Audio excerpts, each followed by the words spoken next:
Mrs. Mandela, today marks the 31st year of the adoption of the Freedom Charter, and yet it comes at a time when it is not possible to have rallies, etc. How do you interpret all this?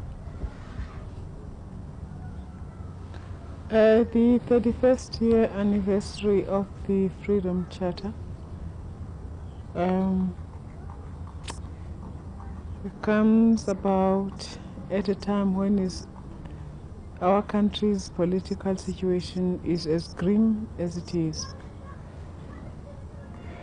However, we have one aspect of our struggle which is hopeful for all the peoples of our land. We have one unifying factor. Though we may differ slightly with other people who belong to other schools of ideology, we have one unifying factor. We thirst for freedom. From that day when the Freedom Charter was drawn in Kliptown 31 years ago, the people of this country knew it was the country's future constitution.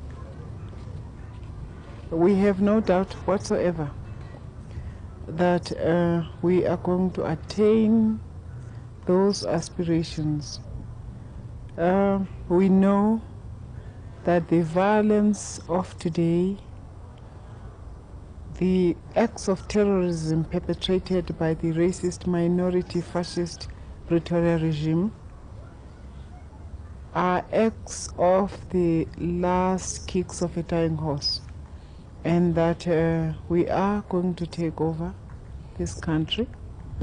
And the Freedom Charter, which was drawn in that memorable square, the Freedom Square of the people of this country, that's the future constitution of our land.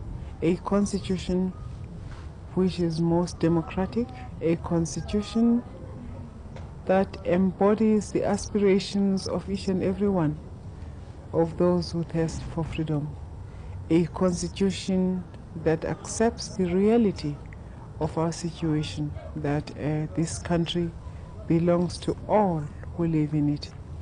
This country belongs to all who have made it what it is. This country's future government is that of the African National Congress and nothing else. What are the key components of the Freedom Charter, Mrs. Mandela? The key components of the Freedom Charter are comprised in those clauses which embody the most democratic sentiments that are respected throughout the world as representative of the people's aspirations. This country belongs to all who live in it. There shall be basic freedoms. There shall be education for all, the doors of freedom.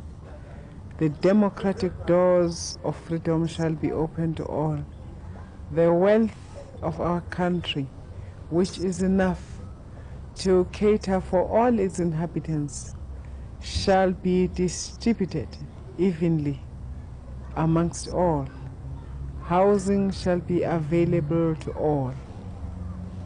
It is those rights which are basic to any democratic society, rights which in fact formed the basis of the freedom of the Magna Carta, which was the basic constitution of what England is what it is today. It is those simple freedoms of the even distribution of wealth, the even distribution of all those rights which belong to humankind, even distribution of rights that are basic to humanity. It is those rights we have sacrificed everything men can afford to sacrifice.